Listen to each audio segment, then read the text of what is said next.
నీటితో నిండిన మబ్బులు తేమతో బరువెక్కితే వర్షమై అవి భూమి మీద కురుస్తాయి. అలాగే మనసుకు ఆందోళనలు, బాధలు, చింతలు అనే దిగులు మబ్బులు కమ్ముకుంటే దుఃఖస్థితి వస్తుంది. అది కన్నీరుగా మారుతుంది. ఒక లక్ష్యాన్ని సాధించడానికి బయలుదేరినప్పుడు అడుగడుగునా ఎన్నో కష్టాలు, అడ్డంకులు ఎదురవుతాయని లోకం భయపెడుతుంది. కాని ఆ మాటలకు భయపడకుండా, నిరుత్సాహపడకుండా ముందుకు నడిస్తేనే విజయం లభిస్తుంది. ఆ స్ఫూర్తే నలుగురు అనుసరించే దారిగా మారుతుంది. బీడుపడి పనికిరాకుండా ఉన్న నేలలో ఏ పంటలు పండవని ఏ ప్రయత్నాలు చేయకుండానే నిరాశపడవద్దు. కష్టపడి ఆ నేలను దున్నితే, విశ్వాసంతో విత్తనాలు నాటితే మంచి పంటలు పండుతాయి. నలుగురు మనుషులు కలిసి పరస్పర సహకారంతో జీవించడమే ఉత్తమ సాంఘిక జీవనం. సాటి మనుషుల పట్ల సానుకూల దృక్పథాన్ని ఏర్పరచుకోవాలి. అప్పుడే అందరూ కలిసి ఆనందంగా జీవించగలుగుతారు.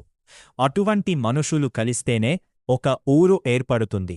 ఎంత సామర్థ్యమున్నా, అధికారం, సంపదలు ఉన్నా, ఎన్నో విజయాలు సాధించినా ఇక నాకు ఏ కష్టాలు, బాధలు రావని ధీమాగా ఉండలేం.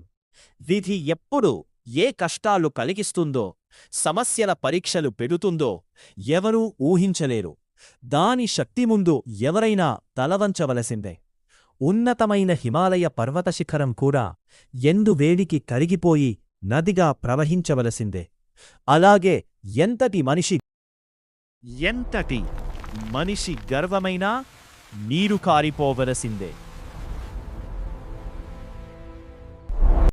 మన పేరు ప్రపంచానికంతా తెలియచేయని, ప్రఖ్యాతి పొందామని, ప్రతిష్ఠాత్మక బిరుదులు, సత్కారాలు పొందామని అనుకోవడంలో నిజమైన విలువ, గుర్తింపు లేదు.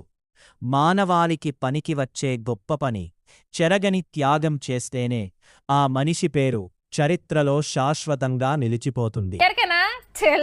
నడుమ ఎవరు ఏది అడిగినా కాదు లేదు అనకుండా సాయం చేస్తున్నాడు కాబట్టి చాలా మందికి దేవుడైండు సోను సూద్. మరి సార్ ఒక్కడే ఈ ఖర్చులన్నీ పెట్టుకుంటున్నాడో లేకుంటే వెనకాల కనబడని సోను సూద్లు ఇంకెందరున్నారో గాని అందరికీ పేరు పేరున తీన్మారోళ్ళ శనార్థులు.